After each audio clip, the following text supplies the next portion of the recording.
नमस्कार, याशा.com पर आप सभी का स्वागत है। साक्षात्कार संख्या 210।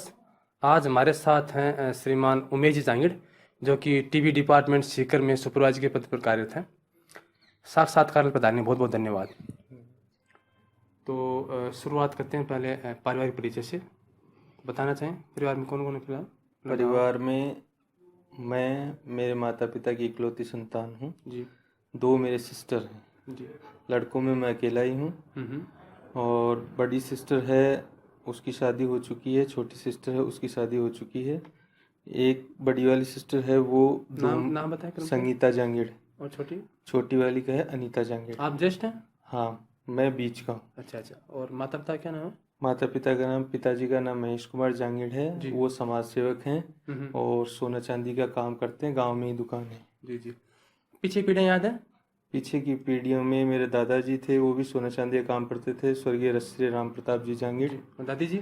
और दादी जी नाना देवी 95 वर्ष की हो चुकी हैं, अभी तक भगवान की दया से जिंदा हैं। क्रियाशील है। हाँ, अच्छी बात है। बिल्कुल क्रियाशील है।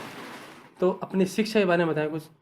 शिक्षा, मैं एमफिल हूँ बॉटनी से और नेचुरोपैथी और योगा साइंसेस से मैंने डॉक्टरेट किया है।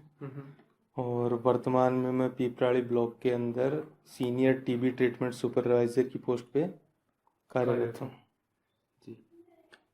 तो ये बताएं कि पढ़ते समय आपके प्रिय गुरुजी जिनको याद करना चाहें आप। मेरे गुरुजी हैं डॉक्टर मोहन सिंह जी, जो मुझे कॉलेज में, पौधार कॉलेज में उनका सानिध्य मिला था जी।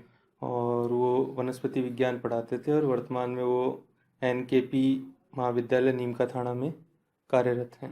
और अपने दोस्त, प्रिय दोस्त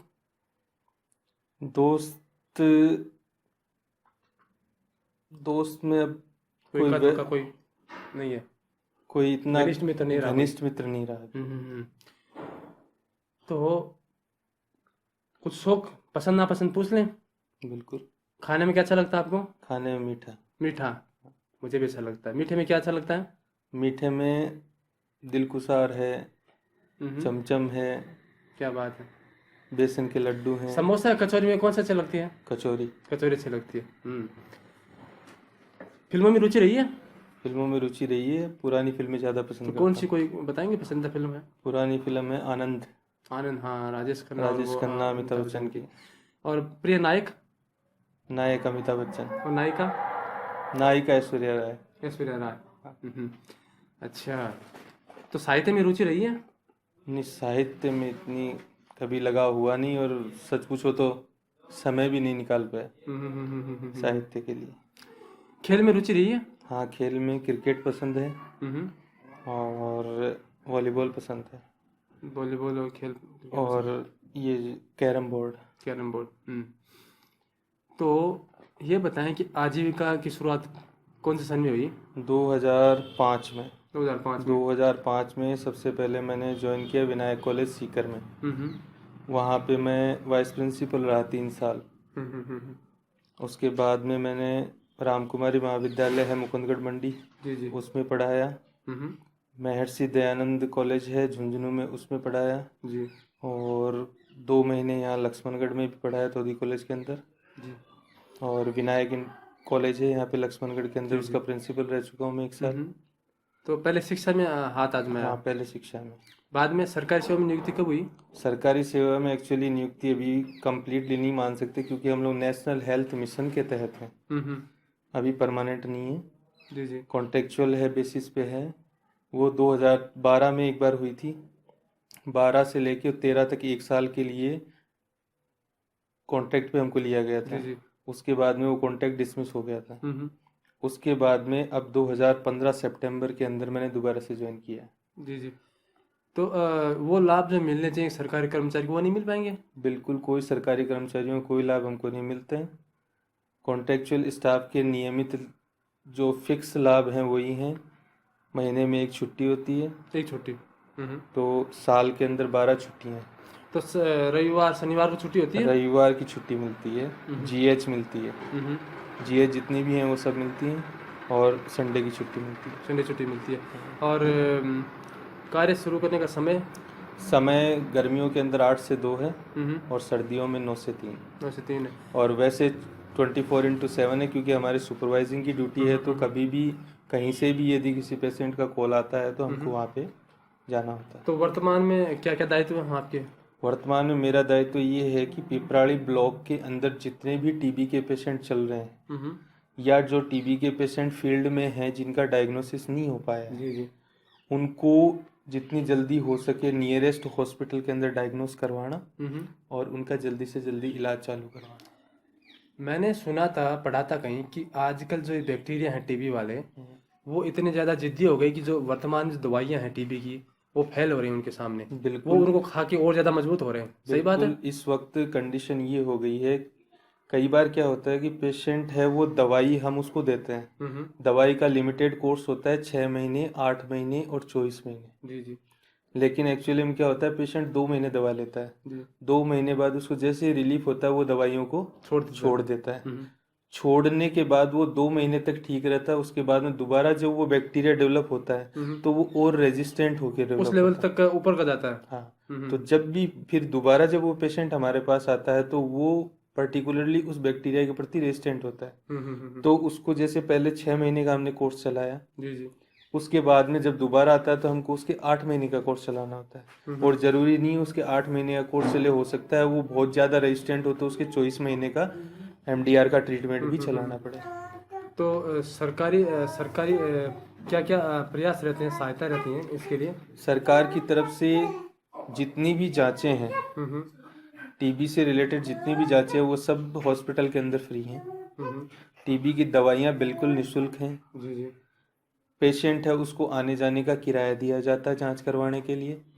और जब भी किसी भी तरीके की सुविधा उसको चाहिए, चाहे एक्सरे हो, चाहे ब्लड की जांच हो, चाहे शुगर की जांच हो, HIV की जांच हो, वो सब उसके लिए टोटल फ्री होता है। ये जो गर्भवती महिलाएं होती हैं तो बाद में जैसे कि हम जापा कहते हैं, ठीक है, अब उनका जो होता है वहाँ, उसके बाद में सरकार उन्हें कुछ पैसे देती है। लेकिन हकीकत में क्या होता है कि वो नर्स वगैरह दाइयाँ वगैरह होती हैं वो ले लेती हैं, साइन भी करवा देती हैं। आम आदमी सोचता है यार हमारे पैसे हमारे काम के नहीं, हम नहीं लेंगे। तो मुझे लगता नहीं कि टीबी वाले को पैसे देते होंगे। टीबी वाले पेशेंट को खुद को पैसे नहीं मिलते हैं अभी केवल जो बहुत ही ज्यादा रेजिस्टेंट हो चुके हैं पेशेंट, वो जब आते हैं तो उनका क्या है कि सैंपल मंडे की मंडे जाता है जयपुर। तो उस सैंपल को आने जाने का किराया, जो भी पेशेंट आता है, पेशेंट के साथ वाला अटेंडेंट आता है, उन दोनों को हाथों हाथ किराया दिया जाता है। जी जी जी, उसका दायित्व डिस्ट्रिक्ट टीबी क्लिनिक जो है वो लेता है और वो तुरंत उसका पेमेंट करता है। तो एक टीबी के मरीज को क्या क्या सावधानी रखनी चाहिए? टीबी के मरीज को सबसे बड़ी बात तो ये वहम निकाल देना चाहिए कि टीबी का इलाज नहीं। लाइलाज है यानी वो पहले हुआ करता था कि टीबी का इलाज नहीं था, आजकल टीबी का पूरा इलाज है यदि सही तरीके से दवा ली जाए। सबसे पहले जब भी बीमार होता है आदमी, उसको खांसी आती है। जी जी, सिर्फ इतना ध्यान रखना है, अगर खांसी 14 दिन से ज़्यादा रह रही है तो तुरंत अपने नज़दीकी स्वास्थ्य केंद्र पे जाएं, अपने बलगम की जांच कराएं। सुबह का बलगम लेना है एक डब्बी में और उसकी जांच करवानी। तो ये जैसे कि सूखी खांसी होती है, कुकर खांसी होती है, काली खांसी होती है ना, ये मौसमी खांसी होती है, तो हमें तो पता चलता नहीं कौन सी खांसी है। नहीं, अगर बलगम नहीं आ रहा हो तो फिर उसका एक्सरे उतारना पड़ता है। जी जी, एक्सरे के अंदर पता लगता है कि उसके टीबी है या नहीं है। अगर एक्सरे से भी पता नहीं लगे, कई बार गांठें हो जाती हैं, लिम्फ नोड जिसको कहते हैं, लिम्फ नोड होता है, सर्वाइकल होता है, और एक ही मेनिंजाइटिस जो दिमाग की टीबी होती है जी जी, वो होती है, एक प्लूरिसी जो फेफड़े के ऊपर की लेयर होती है उसमें पानी भर जाता है। ये सब चीजें, तो ये टीबी कितने प्रकार की होती है? टीबी मेनली 2 तरीके की होती है, एक तो फेफड़ों की और फेफड़ों के अलावा फेफड़ों के अलावा बाल और नाखून को छोड़ के शरीर के किसी भी अंग में टीबी हो सकती है। तो अगर इसका सही तरीके से सभी समय पर निदान लिया जाए तो संभव है? बिल्कुल इलाज संभव है। और अगर लापरवाही बरतें तो फिर वो लाइलाज रहती है ना। बिल्कुल। तो ऐसा कोई केस, बिगड़े हुए केस आपने देखे हैं? बिगड़े हुए केस हैं, काफ़ी हैं। अभी फिलहाल कंडीशन ये है कि अब एक पायलट प्रोजेक्ट चलाया गवर्नमेंट ने, जिसको 2025 टीबी फ्री कैंपेन नाम दिया है श्रीमान मोदी जी ने। वो लगता है हो पाएगा? मुश्किल है लेकिन कोशिश पूरी है, कोशिश हर तरफ से जारी है। अब पहले एक होता था पैसिव केस फाइंडिंग, जिसमें पेशेंट हमारे पास अपने आप चल के आता था। अब कंडीशन ये है कि एक्टिव केस फाइंडिंग है, जिसके अंदर हम पेशेंटों को पकड़ के लाते हैं। मतलब हमारा काम हो गया कि पेशेंटों को हम ढूंढें और पेशेंटों को ट्रीटमेंट पे लेके आए। Yes yes yes. तो जो ये टीबी है, अब ये बताएं इसमें ये फैलती कैसे है? ये छूत की बीमारी है ना, तो आपको लगता है कि ये जो बीमारी है ये सिर्फ दूसरे खांसी से फैलती है, जैसे कूड़े कचरे से, इनसे भी कोई फर्क पड़ता है? नहीं, मेनली ये खांसी से फैलती है। खांसी के अंदर ड्रॉपलेट्स जो निकलती हैं अपने मुंह से, जैसे हम खांसते हैं, छींकते हैं, तो जो भी बूंदें निकलती है एटमॉस्फेयर में रहती हैं। और एक बैक्टीरिया जो है, यदि कोई टीबी का पेशेंट है तो अपने से 6 फुट के दायरे के अंदर वो अपने जैसे 3 पेशेंट है वो बना सकता है। अच्छा, तो मान लीजिए किसी घर में जैसे कि मुखिया ही है, मैंने देखा है, वही बीमार है, अब उसको एकांत में भी नहीं रह सकते और उसको उसके बगैर काम भी नहीं चलता, तो उसके छोटे छोटे बच्चे हैं, तो वो तो फिर रिस्क पर है ना? रिस्क है, उसमें इतने से केयर रखनी पड़ती है कि जैसे कोई घर का मुखिया यदि बीमार है तो अपने मुंह को वो कवर रखे, और जो कवर का जो कपड़ा है उसको आप हर दूसरे दिन गर्म पानी के अंदर डुबो के और धो के और सुखा के आराम से धोया करें। ये गर्म पानी में बैक्टीरिया मर जाते हैं इसके? बैक्टीरिया मरते नहीं है, लेकिन वो जो कपड़े के ऊपर जो बैक्टीरिया हैं वो अपना स्थान छोड़ देते हैं। गर्म छोड़ देते हैं, गर्म पानी से। हाँ हाँ। वो उस पानी के अंदर रहते हैं। थूक और जो जो भी मतलब आप खाने पीने की चीज़ें छोड़ते हो उनको एक खड्डा खोद के उसके अंदर गाड़ना होता है। छोटे बच्चों के लिए अलग से हम प्रोटेक्शन देते हैं। कोई भी 6 साल से यदि छोटा बच्चा है तो उसके लिए कीमो प्रोफाइलैक्सिस चलती है, यानी आइसोनियाजिड की टेबलेट देते हैं 10 mg पर बॉडी वेट। तो जिस श्वास दमे का मरीज है उसके लिए जैसे रंज जो ये मिट्टी के हल्के कण हो, बड़े दुखदायी होते हैं, वो घातक होते हैं, तो ये टीबी के मरीज के लिए भी नुकसानदायक है? बिल्कुल है, वही इफेक्ट उसके लिए करते हैं? बिल्कुल। फेफड़ों से संबंधित जितनी भी चीजें हैं, चाहे वो एलर्जिक हो, चाहे अस्थमा की हो, चाहे किसी भी तरीके की प्रॉब्लम हो। कई सीओपीडी के केस होते हैं जो मतलब बहुत ज्यादा बुजुर्ग हो जाते हैं, उनको सांस उठने की बीमारी होती है, जी जी। तो वो सब भी उस टीबी कैटेगरी में आ जाते हैं। फर्क सिर्फ इतना है, पहले के खान पान अच्छा था तो इंसान सह लेता था उस चीज को। तंदुरुस्ती थी। आज थोड़ी सी इम्यूनिटी डाउन हुई और आपको सबसे पहले खांसी आती है, और आप अगर 5 दिन ध्यान नहीं दोगे तो 7 8 10 दिन तक आती रहती है, फिर आप उसको इग्नोर कर देते हो। और जैसे ही आपने एक बार इग्नोर कर दिया वो फिर बाद में रेजिस्टेंट टीबी बन के निकलती है। और फिलहाल सीकर के अंदर यदि आप देखो तो रेजिस्टेंट टीबी बहुत ज्यादा हो गई है। बताएं, कुछ आंकड़े बताना चाहे तो आपको ध्यान में हो तो? आंकड़े ये मान के चलो, आप पिपराली का सेक्टर ले लो, पिपराली में पिछले 10 साल में इतने केस नहीं निकले। अब फिलहाल 2 साल के अंदर मेरे पास 10 केस हैं जो रेजिस्टेंट टीबी के हैं, जिनके 24 महीने का ट्रीटमेंट चलना है। 24 महीने का है, लंबा है ना? जिनमें 6 महीने उनके इंजेक्शन लगने हैं। इंजेक्शन लगने हैं? इंजेक्शन भी दवाई के अलावा? हाँ। तो ये जो पिपराली ब्लॉक, इसमें कौन कौन से काम आए बताएं? पिपराली ब्लॉक में एक तो कोलिडा आता है, सीएससी कोलिडा है, पीएससी बेरी है। ये सीएससी पीएचसी का पूरा नाम बताएं जो हमें समझ में। सामुदायिक स्वास्थ्य केंद्र कोलिडा। क्या बात है, हिंदी में है? हिंदी। सामुदायिक स्वास्थ्य केंद्र कोलिडा। क्या होगा? समुदाय का एस, स्वास्थ्य का CSC community health centre. CSC community health centre कोलिडा। और एसएससी का? और पीएचसी पेरिफेरल हेल्थ इंस्टीट्यूशन, प्राथमिक स्वास्थ्य केंद्र है, या इसको आप कह सकते हो प्राइमरी हेल्थ सेंटर। तो ये सीएससी और पीएचसी दो तरह के हो गए। तो कोलिडा है CSC, berry PSC, PSC Tarpura है, पीएससी सिंहासन है, सीएससी गुंगारा है, सीएससी पिपराली है, सीएससी राणोली है, बाजोर है जी, रेवासा है, और शिशु है, जुराठड़ा है, पलसाना है, सांगरवा है, श्यामगढ़ है, राजपुरा है और पलासरा है। आप जब जाते हैं तो देखते हैं कि जो कर्मचारी है वहाँ जब ढंग से काम करते हैं नहीं करते हैं? बिल्कुल, हमारा काम यही होता है कि सुपरविजन के अंदर हम ये देखते हैं कि हमारा जो डोट्स प्रोवाइडर है, ट्रीटमेंट सपोर्टर जिसको नया नाम दिया है, जो ट्रीटमेंट में पेशेंट के सपोर्ट करता है, उसको दवाइयाँ कैसे लेनी है, उसको किस चीज़ का ध्यान रखना है, किस चीज़ को उसको अवॉइड करना है, वो सब चीज़ें वो पेशेंट बताता है। और बाकायदा उसकी रिपोर्टिंग बिल्कुल अच्छे तरीके से वहाँ पे कार्ड के अंदर होती है। ये जो टीबी है ये मौसम पर भी निर्भर करती है कि अपना देश है, अपना देश उपमहाद्वीप है, प्रायद्वीप है, इसमें क्या है कि सारे वो लक्षण जो एक महाद्वीप में होने चाहिए। उत्तर में ठंड पड़ती है, इधर पूर्व में इधर बारिश होती है, इधर पश्चिम में सूखा है, नॉर्थ में साउथ में उधर हरियाली है, तो आइस भी है। तो ऐसा कोई अपना एरिया है जहाँ टीबी प्रभावी नहीं है? अपना जो भी हीट वाला एरिया, बाड़मेर, जैसलमेर, बीकानेर, इधर चले जाओ, इधर टीबी के केस आपको कम मिलेंगे। कम मिलेंगे क्योंकि ज़्यादा हीट के अंदर ये बैक्टीरिया सर्वाइव नहीं कर पाता। और अपना जो एरिया है उसके अंदर उससे ज़्यादा है। और एकदम ठंड नीचे में? वाले जो एरिया में चले जाओगे आप, एकदम ठंड है? 0 डिग्री से यदि नीचे है हम्म। तो वहाँ पे टीबी नहीं होगी। नहीं होगी। इसका मतलब सारे यूरोप में इसलिए, कुछ अधिकांश यूरोप में इसलिए ऑफर है कि वहाँ ठंड है। और 24 डिग्री तक, हाँ 24 डिग्री के बाद ये पेस्ट जो बैक्टीरिया है सर्वाइव करता है, 24 से लेके और 30, 32, 34, 35 तक।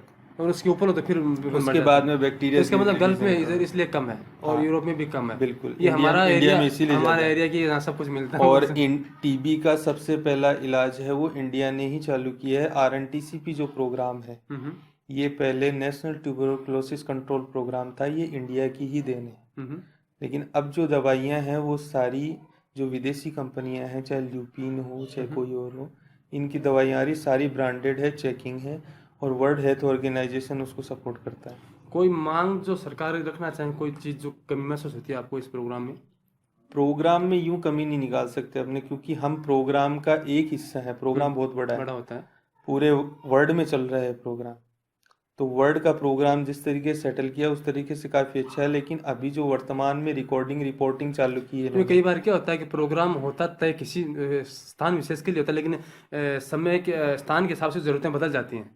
कई बार उस चीज़ का ध्यान नहीं रखते हैं सरकारें, यथावत लागू कर देती हैं, तो उसमें थोड़ा फर्क पड़ता है ना। नहीं, अभी जो किया है ना, इसलिए बता रहा हूँ। पहले एक निक्षय प्रोग्राम चलता था, उसके अंदर इनके डाटा ऑनलाइन होते थे। जी जी। अब इन्होंने निक्षय सॉफ्टवेयर इस तरीके से डेवलप कर दिया कि हर CSC PSC निक्षय में एंट्री करती है पेशेंट की, और उसको आधार कार्ड से लिंक कर दिया। जी जी। अब किसी भी पेशेंट को आप विश्व में कहीं भी दवा दो, आपको सिंगल एक जिस तरीके से आधार नंबर होता है उस तरीके से एक सिंगल निक्षय ID मिलती है। आप कहीं भी जाके उस पेशेंट के ट्रीटमेंट चेक कर सकते पता चल जाएगा जैसे। हाँ, इस पेशेंट ने कहाँ से ली है दवाई और कब ली है। जी जी, ऐसा विदेशों में भी। ठीक है उमेश जी, आपने समय निकाला, इसके लिए बहुत बहुत धन्यवाद। और उम्मीद करता हूँ कि इस क्षेत्र में जो है आप लगन से कार्य करते रहेंगे, और जितना भी आप सहयोग कर सकें अपने कार्य क्षेत्र में करेंगे। बिल्कुल सर। साक्षात्कार के लिए बहुत बहुत धन्यवाद जी, आपका भी धन्यवाद। और जो बिंदु आपने बताए उनसे हमारे जो है दर्शकगण जो है लाभ लेंगे, और हो सके जहाँ तक बचने की कोशिश करेंगे कि बड़ी घातक बीमारी है। धन्यवाद।